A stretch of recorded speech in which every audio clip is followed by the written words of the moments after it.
150हून जास्त पुस्तकं. 150 पुस्तकं? हो, 150 पुस्तके मी माझ्या अख्ख्या जर्नीमध्ये वाचली. बापरे, इथे मी एक पुस्तक वाचलं, तू 150 पुस्तकं वाचली असतील. कुठलंही काम करताना आपल्याला मनात एक विचार येतो की मी हे काम का करतो, Y I need the flow. जेवढ्या लवकरात साध्य वाटते तीच भीती आपल्याला पुढे जायला एक अडथळा निर्माण. जे काम तुम्हाला सगळ्यात जास्त कठीण वाटतं, अवघड वाटतं, तेच काम तुम्हाला सगळ्यात जास्त फायदे मिळतात. यावर मी सांगेन ॲपलचा फाउंडर स्टीव्ह जॉब्स याचं एक वाक्य आहे, कनेक्टिंग द डॉट्स. लोकांना असं काय बोलायचं की ते ऐकून त्यांच्या जीवनावर उपयोग येईल, त्यांचं जीवन बदलेल. तर नमस्कार मंडळी, मी यश मापळकर तुमच्या सर्वांचं स्वागत करतो आपल्या या कार्यक्रमात, ज्याचं नाव आहे होऊ दे चर्चा. मंडळी, आम्ही आपण लहानपणापासून एक विचार करतो की मी मोठा होऊन डॉक्टर बनेल, कोणी विचार करतो इंजिनियर बनेल, कोणी विचार करतो ॲक्टर बनेल. पण आपल्यापैकी असं कोण विचार का नाही करत आहे की ह्याची मोठ्या होण्याची गरज काय, आत्तापासून याची सुरुवात करूया. तर असाच विचार माझ्या एका मित्राने केला, म्हणजे सोहम खेडेकर. म्हणजे सोहम खेडेकरने वयाच्या 16व्या वर्षात स्वतःचं पुस्तक लिहिलं. वेगवेगळ्या राज्यामध्ये त्याला मोटिवेशन स्पीकर म्हणून बोलवलं गेलं. आज सोहम खेडेकर आपल्यासोबत जोडलेला आहे, आपण त्यासोबत आज चर्चा करूया. तर सोहम, सगळ्यात पहिले तुझं खूप खूप स्वागत आहे आपल्या या कार्यक्रमामध्ये. याचं नाव आहे होऊ दे चर्चा. धन्यवाद यश, होऊ दे चर्चा या सेगमेंटवरती मला इन्व्हाइट केल्याबद्दल. तर सोहम, सध्या तू करतोयस काय, म्हणजे तुझं काय सध्या काय प्लॅन आहे? सध्या मी एक मोटिवेशनल स्पीकर आहे, एक माइंडसेट ट्रेनर आहे आणि एक माइंडसेट कोच सुद्धा आहे. तर सोहम, तुझी एकंदरीत पूर्ण जर्नी आम्हाला ऐकायला आवडेल. वर्ष 2023 माझे 10वीचे पेपर झाले आणि पेपर संपल्यानंतर 2 दिवसानंतर माझ्या बाबांनी सांगितलं तुला एका प्रख्यात रेनाउंड पब्लिक स्पीकरच्या इव्हेंटमध्ये असेल. तर इव्हेंट म्हणजे काय, पब्लिक स्पीकिंग म्हणजे काय, मोटिवेशन म्हणजे काय, हे सगळं माझ्यासाठी नवीनच होतं. तर मी खूप एक्साइटमेंटनी, खूप क्युरिओसिटीनी त्या इव्हेंटला गेलो. 3 दिवसाचा तो इव्हेंट होता. 3 दिवसाच्या इव्हेंट नंतर मला एक समजलं की जर हा माणूस स्टेजवर उभा राहून 100-150 लोकांची लाईफ बदलू शकतो फक्त बोलण्याने, तर बोलणं तर मला पण येतं. तर माझ्या बोलण्यात आणि त्या माणसाच्या बोलण्यात असा काय फरक आहे, असा कुठला फरक आहे ज्या करून 100 लोक त्या माणसाचं ऐकतात आणि 100 लोक माझं ऐकत नाहीये. तर हा फरक जाणून घेण्यासाठी माझी क्युरिओसिटी निर्माण झाली आणि मग मी असे वेगवेगळे इव्हेंट करत गेलो आणि यावरून मला समजलं पब्लिक स्पीकिंग, मोटिवेशनल स्पीकिंग ही फील्ड काय आहे. आणि 2023 नंतर जेव्हा मला बाबांनी माझ्या पहिल्या इव्हेंटमध्ये पाठवलं, तसेच माझे बाबा वेगवेगळ्या इव्हेंटमध्ये मला पाठवत गेले आणि मला एक समजलं की माझा इंटरेस्ट या फील्डमध्ये आहे आणि त्यावरून माझी जर्नी सुरू झाली. तर सोहम, जसं तू आता म्हटलंस बाबांनी तुला पाठवलं, तर जेव्हा तू हे तुझं जेव्हा बाबांना सांगितलं, आईला सांगितलं, तेव्हा तुझ्या घरच्यांची रिॲक्शन काय होती या सगळ्यावरती, म्हणजे तुझ्या बाबांनी काय रिॲक्ट केलं? जेव्हा मी हे सांगितलं तर सगळ्यात सपोर्टिव्ह व्यक्ती माझ्या घरात जे होते ते माझे बाबा. बाबांनी फक्त एक सांगितलेलं, तुला जसं करायचंय, जे करायचंय ते तू कर, मी तुझ्या नेहमी पाठीशी आहे. आणि हा त्यांचा सपोर्ट मला खूप ॲज अ फ्यूल ठरला माझ्या जर्नीसाठी. मी वेगवेगळे इव्हेंट करत गेलो, वेगवेगळे सेशन घेत गेलो, तर माझ्या घरच्यांचं एकच होतं की जे काही करतोय ते लक्षपूर्वक आणि नीट कर, जमिनीवर राहून कर. कसं होतं ना, सक्सेस भेटल्यावर माणूस खूप उंचीवर जातो आणि जेव्हा तो पडतो तेव्हा तो खूप खाली पडतो. पण माझ्या घरच्यांनी मला एकच सांगितलेलं, या क्षेत्रात फेम भेटेल, नेम भेटेल, पण जेवढ्या वरती तू लवकर जाशील तेवढ्या लवकरच तू खाली येशील. नेहमी जमिनीवर राहा, आपल्या घरट्यांना, आपल्या रूट्सला विसरू नको. आणि हा त्यांचा एक सल्ला मी कायम लक्षात ठेवला. आणि घरच्यांनी सपोर्ट मला असं केलं की कधी कधी असं व्हायचं की कॉलेजचे लेक्चर्स सोडून मला इव्हेंट्स करायला जावं लागायचं. तर माझे घरचे सांगायचे की कॉलेजचं अटेंडन्स, कॉलेजच्या प्रिन्सिपलचं आम्ही सगळं बघून घेऊ, फक्त तू तुझ्या क्षेत्राशी, तू कामाशी प्रामाणिक राहा. बरोबर. तर सोहम, जसं आपण म्हणतो की आपण कुठल्याही क्षेत्रात जातो तर आपण एखाद्याला आयडॉल मानतो, म्हणजे आपण त्याला बघून इन्स्पायर होतो. तसं तुझ्या आयुष्यात असं तुझा कोण आयडॉल आहे का, तुझा कोण गुरु आहे का, ज्याला बघून तू इन्स्पायर झालास वगैरे? माझे बरेच गुरु आहेत, पण मुख्य गुरु म्हणजे अनुराग ऋषी सर, स्नेह देसाई सर, विरल सर, चित्रे सर आणि पंकज सर. अच्छा. ह्या 5 लोकांनी मला ज्या मार्गावर चालायचंय, मला ज्या रस्त्यावर जायचंय ते चालायचं कसं, तोवर पोचायचं कसं, हे सगळं सांगितलं, माझं मार्गदर्शनही केलं. म्हणजे पब्लिक स्पीकिंग, मला हे काय बोलायचंय, कसं बोलायचंय हे खूप सोपं आहे की मला असं बोलायचंय, मला स्टेजवर जाऊन उभं राहायचंय. पण स्टेजवर उभं राहून आपले पाय थरथरतात, हात कापतात, माईक मध्ये फंबल पडते. तर ते सगळं न होण्यासाठी कॉन्फिडन्स कसा बिल्ड करायचा, प्रॅक्टिस कशी करायची, लोकांना असं काय बोलायचं की ते ऐकून त्यांच्या जीवनावर उपयोग येईल, त्यांचं जीवन बदलेल.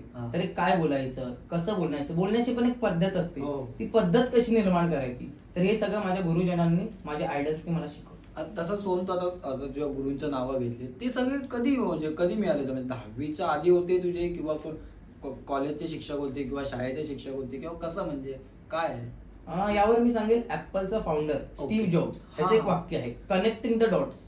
जेव्हा मी या जर्नीला सुरू केली 2023 मध्ये, त्या अगोदर मला याबद्दल कोणीच माहिती नव्हतं, काहीच माहिती नव्हतं. मग जेव्हा जेव्हा मी असे सेमिनार अटेंड केले, सेशन्स अटेंड केले, ट्रेनिंग्स अटेंड केले, हे सगळे मला भेटत राहिले, हे सगळे डॉट्स मला कनेक्ट होत गेले.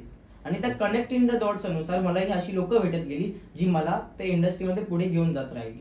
ओके, सो मग साधारणपणे जसं तू आता म्हटलंस, तेव्हा तुला असं कधी एकटा जेव्हा तुला मी सुरुवातीला सांगितलं होतं की तू वेगवेगळ्या राज्यामध्ये जाऊन तुला सेमिनार वगैरे केलेस, तेव्हा तुला अशी ती भीती नाही वाटली की यार कुठे एवढ्या लोकांसमोर बोलणार, कधी असं दडपण नाही वाटलं किंवा कधी तू माघार घेतलीस का? असं हेही माझ्यासोबत झालेलं. हा. एका इव्हेंट मध्ये मला स्टेज दिलेला, हा. पण तो माझा पहिला आणि नुकताच स्टेज होता. तर मी थोडा घाबरलो आणि फंबल पडली. पण मला तेव्हा माझ्या मेंटरने हे सांगितलं की ब्रेन ट्रेसीचं ईट द फ्रॉग हे पुस्तक तू वाचून घे. मी खूप क्युरियोसिटीने ते पुस्तक घेतलं, पूर्ण वाचलं. तर ब्रेन ट्रेसीने त्याच्यात हे सांगितले, जे काम तुम्हाला सगळ्यात जास्त कठीण वाटतं, अवघड वाटतं, तेच काम तुम्हाला सगळ्यात जास्त फायदेमंद असतं. मग मी ठरवलं की आता पुढच्या इव्हेंटला जेव्हा मी जाणार, तेव्हा मी न फंबल खाता, न कॉन्फिडन्स लो करता मी लोकांसमोर बोलणार. आणि त्या पुस्तकाची जे नॉलेज घेतलेलं तेच मी केलं. दुसऱ्या इव्हेंटला मला स्टेज परत मिळाला आणि तेव्हा मी न फंबल खाता, न कॉन्फिडन्स करता ते बोललो. आणि जसं तू प्रश्न विचारलास की दुसऱ्या राज्यात जाताना तुला असं काही भीती नाही वाटली, तर पहिल्यांदा जाताना ती भीती वाटलेली. पण माझ्या मनात तेच आलं की ईट द फ्रॉग, जी भीती आत्ता वाटतेय तीच भीती आपल्याला पुढे जायला एक अडथळा निर्माण करेल. आणि ते न होण्यासाठी मी तो पाऊल उचललं आणि एकटा फिरायला लागलो. आणि एकदा तो टेक लागला की ते पुढे पुढे लागत जातात आणि ते डॉट जसं मी बोललो कनेक्ट होत जातात. अच्छा, सो मग मला सांग, जसं आता तू म्हटलास पुस्तकाबद्दल, तर पुस्तक लिहिणं ही काही छोटी गोष्ट नाही. ठीक आहे, तर पुस्तकासाठी आपल्याला खूप असं शब्द भंडार लागतो, खूप सारं वाचन लागतं. तर तू तू साधारणपणे किती पुस्तकं वाचलीस? कमीत कमी मी आतापर्यंत किमान 150हून जास्त पुस्तक वाचली. 150 पुस्तकं? हो, 150 पुस्तके मी माझ्या अख्ख्या जर्नीमध्ये वाचली. बापरे, इथे मी एक पुस्तक नाही वाचलं, तू 150 पुस्तकं वाचलीस? हो. मग तू कशा प्रकारची पुस्तकं वाचलीस, म्हणजे सांगशील त्याबद्दल जरा? स्टार्टिंगला मी सगळी पुस्तकं वाचायचो. रोमॅन्टिक होऊन द्या, मग वेगवेगळ्या सायंटिफिक होऊन द्या, मग वेगवेगळ्या केस स्टडी बद्दल पुस्तकं होऊन द्या. मग पुस्तकं वाचता वाचता 10-20 पुस्तकं जेव्हा मी वाचली, तेव्हा मला समजलं की मला कुठल्या टाईपच्या पुस्तकामध्ये इंटरेस्ट आहे. मग मला हळूहळू समजलं की अच्छा, सायकोलॉजी, माइंडसेट, ब्रेन, न्यूरोसायन्स याबद्दल, या गोष्टींबद्दल माझा इंटरेस्ट निर्माण झाला. आणि मग ती जशी अशी पुस्तकं वाचत गेलो, मला नॉलेज मिळत गेलं आणि ते सगळं नॉलेज उपयोगी पडलं. असो, जसं तू म्हटला पुस्तकं 150 पुस्तकं वाचलीस, साधारणपणे तू 16 वर्षामध्ये स्वतःचं पुस्तक लिहिलंस. आता हे जे वय आहे ते काय असं कुठलं जास्त मोठं तरुण वय असं नाहीये, बाल वयाचं आहे. मग त्या वयामध्ये आपण सगळे आता सध्या सगळे सोशल मीडियावरती आहोत, तर रील्स वगैरे बघतात. तर तुला कधी असं डिस्ट्रॅक्ट नाही झालं का की बाबा काय हे करायचं, हे काय वय आहे का माझं वय आता मजा मस्ती करण्याचं आहे, मित्रांसोबत फिरण्याचं आहे. मग तुला कधी असा कंटाळा नाही आला का या गोष्टीचा? हा विचार मला आलेला की अरे यार, मी पुस्तक वाचतोय, ती पोरं खेळतायत, कॅफेला जातायत, फिरतायत, मजा मस्ती करतायत, मग मी पुस्तक का वाचतोय? कुठलंही काम करताना आपल्याला मनात एक विचार येतो की मी हे काम का करतोय, Y I am doing it. जेवढ्या लवकरात लवकर त्या वायचा, त्या काचा तुम्ही आन्सर शोधाल. जसं की मला 16व्या वर्षी जेव्हा समजलं की मला मोटिवेशनल स्पीकर बनायचंय, तर सगळ्यात पहिला एक प्रश्न आलेला की मला मोटिवेशनल स्पीकर का बनायचंय, वाय. ती वाय जेवढ्या लवकरात लवकर तुम्ही क्लिअर कराल, तेवढ्या लवकरात लवकर तुम्हाला ती दिशा भेटत जाईल. माझं मी वाय क्लिअर केलेलं की मला मोटिवेशनल स्पीकर का बनायचंय, मला या इंडस्ट्रीमध्ये का यायचंय, मला माझं पुस्तक का लिहायचंय. आणि या काचं जेव्हा मी उत्तर सापडलं, तेव्हा माझे डिस्ट्रॅक्शन ऑटोमॅटिक कमी होत गेले, कारण की माझा फोकस क्लिअर झालेला. तर सोहम, साधारणपणे तू आता पूर्ण जी जर्नी सांगितलीस, त्याच्यामध्ये असा कुठला फनी मुवमेंट आहे का जिकडे तुला असं खूप छान वाटलं किंवा थोडं हसायला पण आलं? की अशी 2 मुवमेंट आहेत, ऐकायला आवडेल सोहम आम्हाला. पहिलं माझ्या मित्रांसोबत. नुकताच मी 13वीला आलो आणि माझी मित्र बनली. तर त्यातले मित्र माझे एक स्टॉकर टाईपचे होते. तर त्यांनी माझी पूर्ण इन्स्टा हिस्ट्री, मी काय काय करतो ते सगळं जाणून घेतलं. आणि माझा बर्थडे आला, तर बर्थडे आला, त्यांनी केक आणलं, केक कापला, मी मजा केली. मग त्यांनी मला भेट वस्तू म्हणून काय द्यावं तुम्ही सांगाल?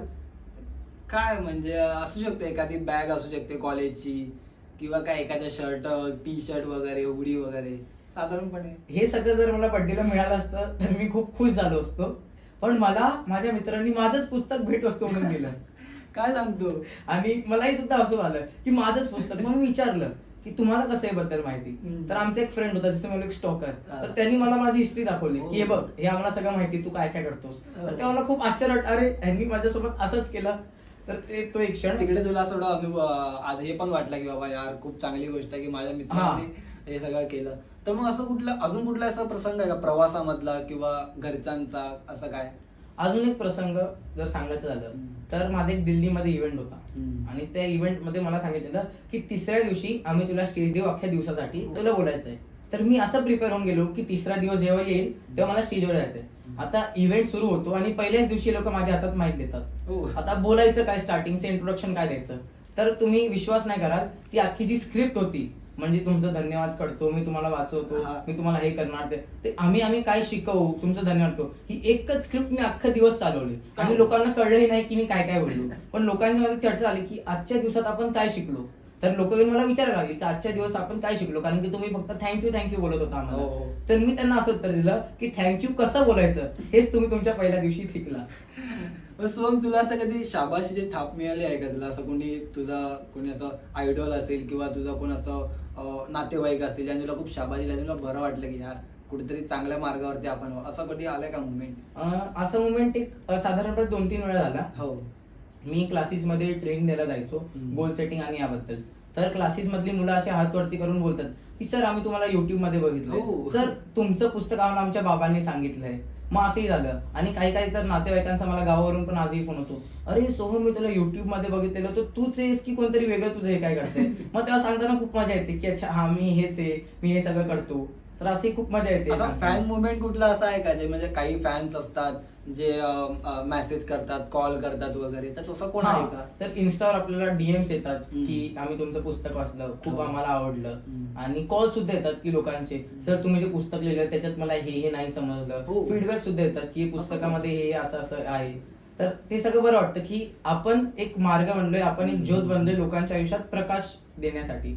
मग सोम, जसं तू म्हटलास पुस्तकं 150 पुस्तकं वाचली आहेत, बापरे, मला तर अजूनही तर ते तुझे आवडते असे कुठले रायटर आहेत का की ज्यांची पुस्तकं तू जास्त प्रमाणात वाचले असं?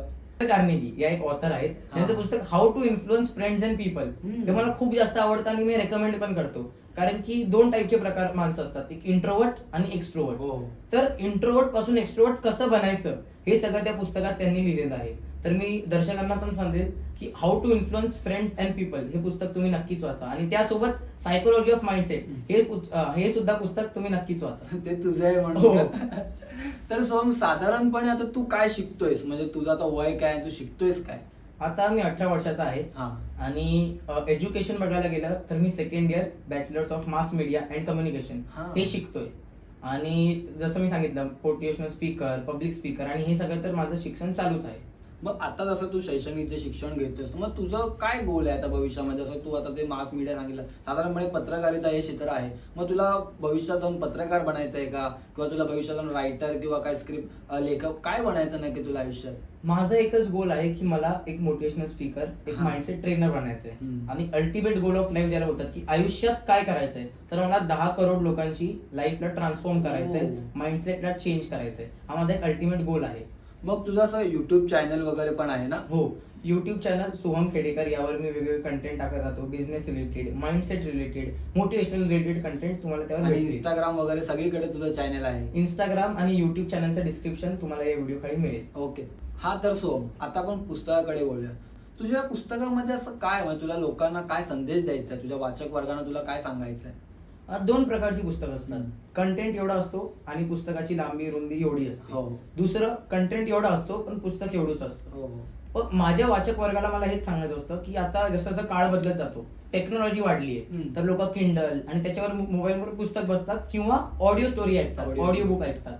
तर माझं पुस्तक मला पहिल्यापासून होतं की कमी पुस्तक बनवेल, पण कमी पुस्तक मध्ये असं काहीतरी देईल जो ऑडियन्सला, वाचक वर्गाला ऐकून खूप मजा येईल, वाचून खूप मजा येईल. तर माइंडसेट वरची जे पुस्तक आहेत तर त्यामध्ये सांगतात की काय करायचं. हा. पण सायकोलॉजी ऑफ माइंडसेट हे एकमेव असं पुस्तक आहे की कसं करायचं हे सांगितलं आहे. त्याच्यात 7 डेज ऍक्शन प्लॅन आहे, 100 डेज ऍक्शन प्लॅन आहे, जेणेकरून तुम्हाला समजतं की मला कसं कसं काय काय करून माझ्या माइंडसेटला, माझ्या बिलीफ सिस्टमला चेंज करायचंय, माझं थॉट पॅटर्न्सला कसं बदलायचं. बरं सोहम, आता जसं तू सांगितलं, आता आपण शेवटच्या वळणाकडे वळूया. तर सोहम, आता आपण तू आणि मी, आपलं वय आपण जेनझीच आहोत आपण, तर आत्ताची जी जेनची जी पिढी आहे ती सगळी सोशल मीडियावरती खूप ऍक्टिव्ह आहे. तर मग तू आत्ताच्या पिढीला काय संदेश देशील? म्हणजे त्यांनी जर पुस्तक नसेल वाचलं तर त्यांना तू असं काय सांगशील त्यांनी पुस्तक हे वाचावं? ज्यांनी पुस्तक नाही वाचलं, तर जरी तुम्ही पुस्तक वाचलं तर तुम्हाला गोल काय आहे, तुमच्या लाईफ मधला गोल काय आहे, तुमच्या लाईफचा पर्पज काय आहे, माइंडसेट कसं चेंज करता येईल हे सगळं समजेल. आणि दुसरं की जेनझी ही पिढी, तर मी तुम्हाला सांगतो जेनझी ही पिढी सर्वात हुशार आणि सर्वात चांगली पिढी आहे आतापर्यंत सगळ्या पिढींमध्ये. हा. तर का? तर पहिल्यांची लोकांना जेव्हा प्रश्न पडायचे तेव्हा ते विचार करायचे की हा प्रश्नाची उत्तरं मी विचारू की नको विचारू, हे प्रश्न मी मनात ठेवू की लोकांना सांगू, लोकांना सांगितल्यावर लोक हसतील काय करतील. पण जेनझी पिढी तशी नाहीये. तुम्ही बघाल काही जरी प्रश्न पडले तर ते हात वरती करून विचारतात, ते गुगलला विचारतात, चॅट जीपीटीला विचारतात. काही जर चुकीचं वाटलं तर जेनझी गप्प बसत नाही, जेनझी आवाज वाढवतात. आता तुम्ही रिसेंट प्रोटेस्ट पण बघितलं असेल, हो. आवाज वाढवतात. तर जेनझी ही पिढी थोडीशी सांगेल फोकस्ड नाही आहे. जेनझी मधले 90% पिढी फोकस्ड झाली, तर फोकस करण्यानंतर जेनझी हा जो युथ आहे, इंडियाचा सगळ्यात पॉवरेबल सोर्स आहे आपला युथ. कारण की इंडियाचा 85% ऑफ द पॉप्युलेशन हा युथ पॉप्युलेशन आहे. तर जेनझी ही पिढी खूप जास्त फोकस होऊ शकते. आता थोडीशी मिसबॅलन्स आहे, त्यांचा फोकस हल्लेला आहे. पण हा, सायकोलॉजी ऑफ माइंडसेट जर त्यांनी वाचलं तर त्यांचा फोकस परत फोकस्ड होईल. हा, तर सोम एक शेवटचा एक तुला संदेश द्यायचा आपल्या प्रेक्षकांसाठी, तू काय देशील? तर प्रेक्षकांना मी हेच सांगू इच्छितो की जे तुम्ही करताय ते करत राहा, जस्त करताय करत राहा. परफेक्ट मुवमेंट, परफेक्ट टायमिंगची वाट नका बघू. तुम्ही कुठल्याही फील्डमध्ये आहात, कुठल्याही क्षेत्रामध्ये आहात, बस डू इट, आरामशीर करत राहा. Ultimately it's all god's plan. विश्वास ठेवा तुमच्यावर, विश्वास ठेवा सगळ्यांवर. जसं करताय फक्त गिव्हअप नका करू, करत राहा आणि पुढे तुम्ही जालच. सोम, खूप छान वाटलं तुझ्यासोबत चर्चा करून. आपण पुढे तुझ्या भविष्यामध्ये, तुझ्या आयुष्यामध्ये तुला खूप प्रगती मिळो यासाठी आम्ही तुला खूप खूप शुभेच्छा देतो. तू आमच्या कार्यक्रमामध्ये आलास त्यासाठी आम्ही तुझे खूप खूप आभार मानतो. धन्यवाद. धन्यवाद.